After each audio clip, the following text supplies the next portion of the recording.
यह कहानी है मैसूर के शेर टीपू सुल्तान की और उनकी रॉकेट सेना की। एक ऐसा आविष्कार जिसने ब्रिटिश साम्राज्य को हिलाकर रख दिया और जिसने भारत के इतिहास में एक नया अध्याय लिखा। भाग एक, टीपू सुल्तान का उदय। उन्हीं के पुत्र थे टीपू सुल्तान, जिनका जन्म 1751 में हुआ और जिन्होंने अपने पिता की विरासत को और भी आगे बढ़ाया। टीपू सुल्तान बचपन से ही बुद्धिमान, साहसी और निडर थे। वे घुड़सवारी, तलवारबाजी और गणित में निपुण थे। जब हैदर अली का निधन हुआ तो मात्र 31 साल की उम्र में टीपू सुल्तान ने मैसूर की गद्दी संभाली। लेकिन अंग्रेजों से मुकाबला करना आसान नहीं था। ब्रिटिश ईस्ट इंडिया कंपनी पूरे भारत में अपनी पकड़ बना रही थी। टीपू सुल्तान जानते थे, अगर उन्हें अपने राज्य को बचाना है तो उन्हें सिर्फ तलवार या बंदूक नहीं, तकनीक और नवाचार की जरूरत होगी। भाग दो, रॉकेट सेना का जन्म। पहले के रॉकेट बांस के बने होते थे जो थोड़ी दूर जाकर गिर जाते थे। टीपू सुल्तान ने उनमें लोहे के सिलेंडर लगाए ताकि उनमें ज्यादा बारूद भरा जा सके और उड़ान लंबी हो। इन रॉकेट्स की मारक दूरी लगभग 2 किलोमीटर तक थी। उस समय के लिए यह अविश्वसनीय था। उन्होंने रॉकेट चलाने के लिए एक स्पेशल ब्रिगेड बनाई जिसे कुलंदाज कहा गया। इस ब्रिगेड में लगभग 5,000 से अधिक सैनिक थे जो सिर्फ रॉकेट चलाने की कला में प्रशिक्षित थे। युद्ध के मैदान में जब सैकड़ों रॉकेट एक साथ छोड़े जाते थे तो आसमान आग से लाल हो जाता था। आवाज इतनी तेज होती थी कि दुश्मन की सेना घबराकर भाग जाती थी।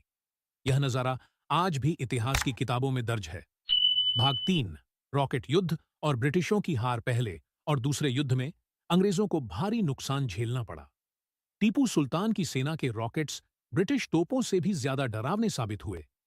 बनावटी तूफान जैसा मंजर था, ऐसा खुद अंग्रेज अफसरों ने अपने पत्रों में लिखा।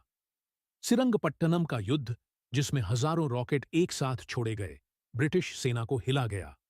कुछ रॉकेट फटते नहीं थे, बल्कि हवा में घूमकर सीधा दुश्मन के बीच गिरते थे, जिससे और भी आतंक फैलता था।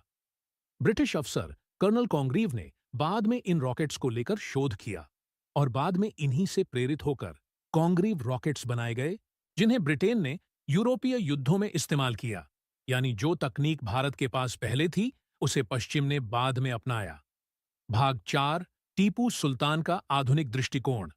उन्होंने अपने राज्य की मुद्रा पर शेर का निशान लगाया, जो उनके साहस और पहचान का प्रतीक था।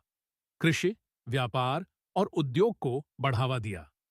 यूरोपीय देशों से हथियार बनाने की मशीनें मंगवाईं, नई फौज की ट्रेनिंग शुरू करवाई। यहां तक कि उन्होंने घड़ी, तोप, रॉकेट और बंदूक बनाने के लिए अपने राज्य में कार्यशालाएं खोलीं। वे कहते थे, जिस राष्ट्र के पास विज्ञान नहीं, वह हमेशा दूसरों पर निर्भर रहेगा। उन्होंने विदेशी शक्तियों के खिलाफ भारतीय एकता का संदेश दिया। उनके दरबार में हिंदू मुस्लिम दोनों को समान सम्मान मिला। उन्होंने शिक्षा और नवाचार को अपने शासन का केंद्र बनाया।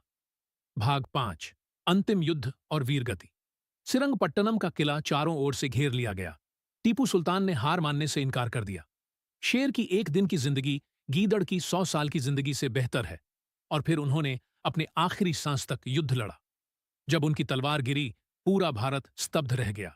उन्होंने ब्रिटिशों के आगे घुटने नहीं टेके, बल्कि वीरगति प्राप्त की। उनकी मौत ने एक युग का अंत किया, लेकिन उनकी बहादुरी अमर हो गई। भाग 6, टीपू की विरासत और इतिहास का सबक। उनके रॉकेट हथियारों ने ब्रिटिश सेना की नींद उड़ा दी थी और वही तकनीक बाद में यूरोप में आधुनिक रॉकेटरी की नींव बनी। आज भारत का अंतरिक्ष संगठन ISRO जब अपने रॉकेट अंतरिक्ष में भेजता है तो कहीं ना कहीं उस इतिहास की जड़ें टीपू के युग तक जाती हैं। एक राजा जिसने विज्ञान को अपनाया, धर्म से ऊपर देश को रखा और विदेशी ताकतों के सामने कभी झुका नहीं। टीपू सुल्तान का नाम हमेशा सुनहरी अक्षरों में लिखा रहेगा। एक सच्चा शेर ए मैसूर, जिसने दुनिया को दिखाया कि भारत सिर्फ संस्कृति ही नहीं, नवाचार और शक्ति में भी किसी से कम नहीं।